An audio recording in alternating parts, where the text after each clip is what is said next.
What's going on YouTube? This is ParkerLad88 coming at you with another video. Today I've got a deck profile for you guys featuring UAs. So let's go ahead and get started.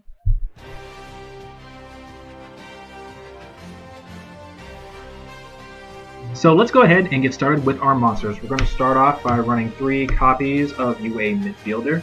Midfielder, just like all of the Ultra Athletes, what you can do is if you already have an Ultra Athlete monster on the field, you can bounce that card back to your hand in order to special summon this guy straight to the field. He also has an added effect where you can target one other UA monster that you control during either player's turn. You can bounce that card to your hand and then special summon out another UA monster with a different name. So it gives you an extra layer of protection whether you're on offense or whether you're on defense, so you can save your monsters that you want to. The main reason why you have this guy is to activate your UA Stadium so you can go for your searches, so he helps you get your hand advantage. It's like between him and UA Stadium, he kind of acts like a Stratos in a certain way. So 3 him, you have to do it. Next up we have 3 copies of UA Mighty Slugger. UA Mighty Slugger has an Armada's effect when he attacks. Your opponent cannot activate cards or effects until the end of the damage step when this guy swings in. He's going to be your main attacker. Next up, we have your main defender in the form of 3 copies of UA Perfect Ace. Perfect Ace has an ability that says during your opponent's turn, if your opponent activates a card or an effect, you can discard 1 card from your hand to negate that activation and destroy it. So this is going to be your main means of control. He's so good because not only can he negate the activation of stuff, he can negate the effects of stuff that are already on the field. So like if your opponent has a Cleaport tool in play in the Pendulum Zone, after it's activated and your opponent pays 800, you can activate his ability to negate it. So he's really good. The idea is to keep him on the field and protect this guy. For 1-ofs, we're running 1 copy of UA Goalkeeper, i.e. UA Tim Howard. So he gives an extra layer of protection to your Perfect Ace by saying during your opponent's turn, you can target one of your UA monsters and your UA monster would not be destroyed by battle or card effect that one time only. Plus he has 2900 defense, which is also really good. For other 1-ofs, we have the new Dreadnought Dunker, dunking on children in card games now.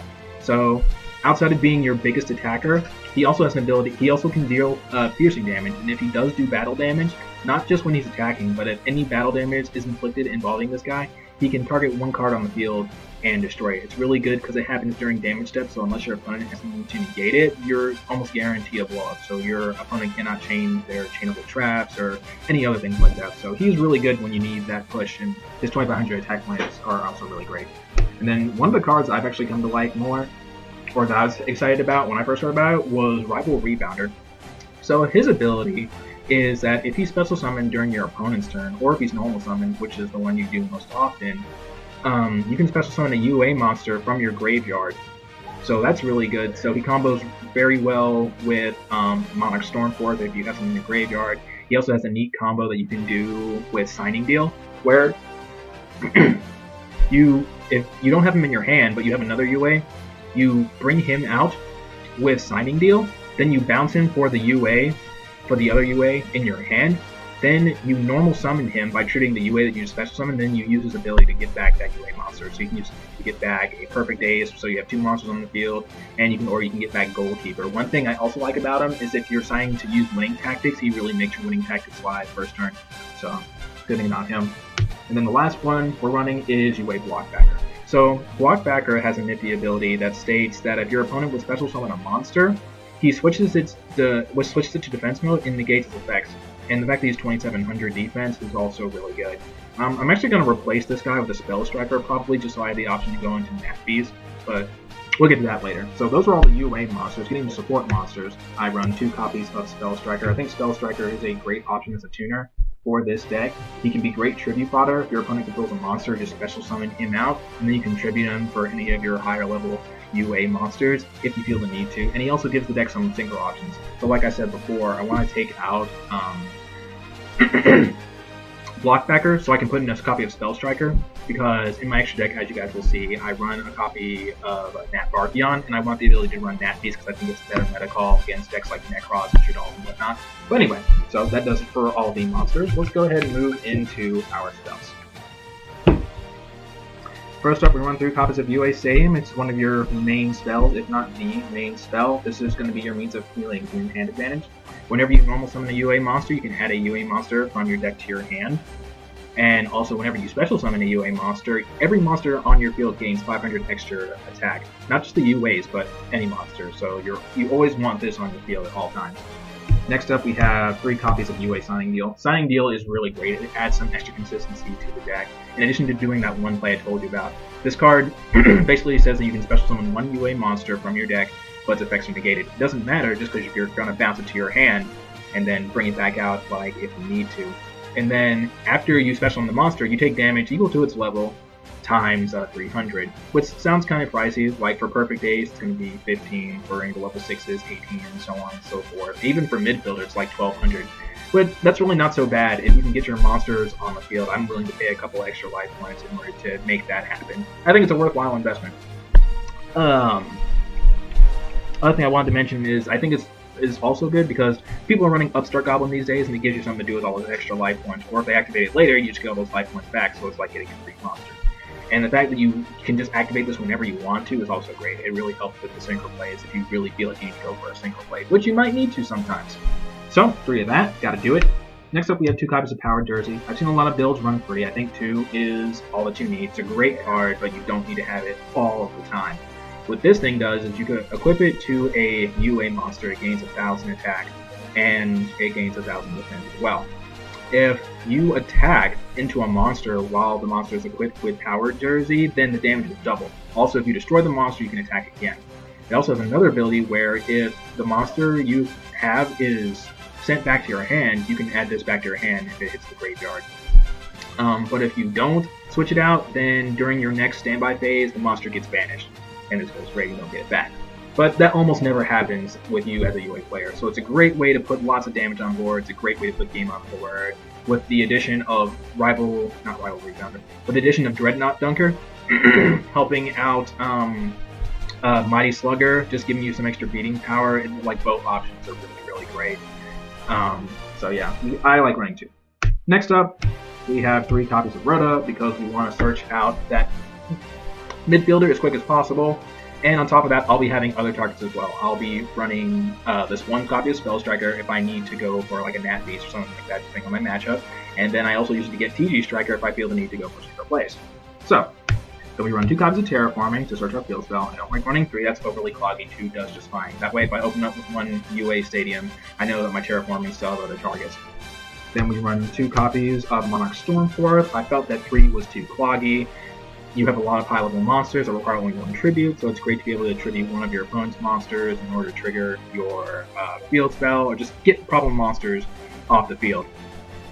And like I said, it has a neat, and also it works out really great with Rival Rebounder, because if you have any monster in the graveyard, then you get another +1 from that. You get to special summon another UA monster from the graveyard.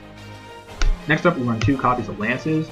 So one of the greatest downsides to this deck is that on your turn, this deck is very susceptible to back row and stuff like that. So I run the Lances over MST just to make sure that my monsters hit the field, or if my opponent tries to do something tricky while I still have, while my monsters are vulnerable, because a lot of the defensive monsters I'll activate on my opponent's turn. So I just want to make sure that my monsters stay safe, and running 2 Lances lets me do that. Plus, I can side them out if I need to, and you can put in the MSTs and whatnot. And then we run 1 copy of Raigeki because, you know, it's Raigeki. And that does it for all of the spells.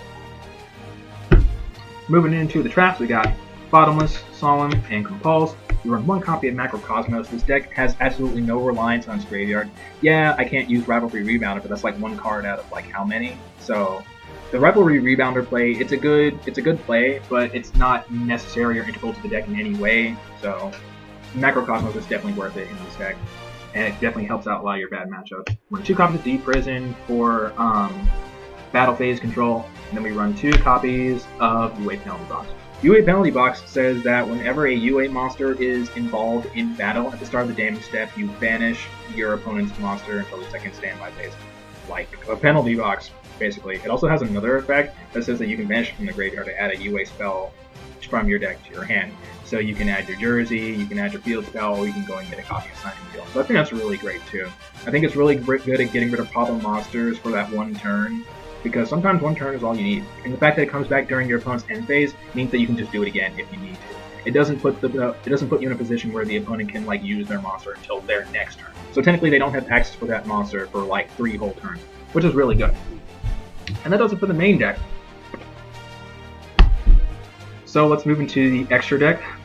I start by running 1 copy of Big Eye. This is going to change because I'm taking out Blockbacker, but initially because I have Blockbacker and Dreadnought Dunker, they're both 7s, I can go with Big Eye, but that's going to change. For 6s, run Gauntlet Launcher. He's the only 6 that I run because we have 6s, and I like Gauntlet Launcher just as spot removal / mass removal. I get 2 pops. Crimson Shadow Armor Ninja as one of the 5s because it's it's a warrior, it's just another option. You really don't need your extra deck a lot for this deck, pretty much at all, but it's just nice to have some options. Also, my extra deck isn't complete either, so, but there's one of him. For 4s, we have 1 copy of Excalibur, we have Abyss Dweller, if I really need to make 4s, and then we have 1 copy of Exciton Knight, and that does for the Exceed portion. So for the Sinker portion, which is the more feasible option of stuff, we have 1 copy of Hot Red Dragon Archfiend, we have 2, we have plenty of 6s, so we can go for him. We can go for Crimson Blader, and we can also go for Stardust Dragon. For our 7s, we have 1 Black Rose, we have 1 Black Rose Moonlight, and then we have the 1 copy of Nat Barkion. A couple of other choices I want, like I said, I want to put Nat Beast in this deck, and then I also want to put in, because we have 1 7 in the form of Dreadnought Dunker, it would give me the option to go for Mistworm. So I want to put Mistworm in here too. And that does it for the entire deck. So I hope you guys enjoyed this deck profile. Remember to let me know what you guys think, and I will be back at you later with future videos. This is ParkerLad, out.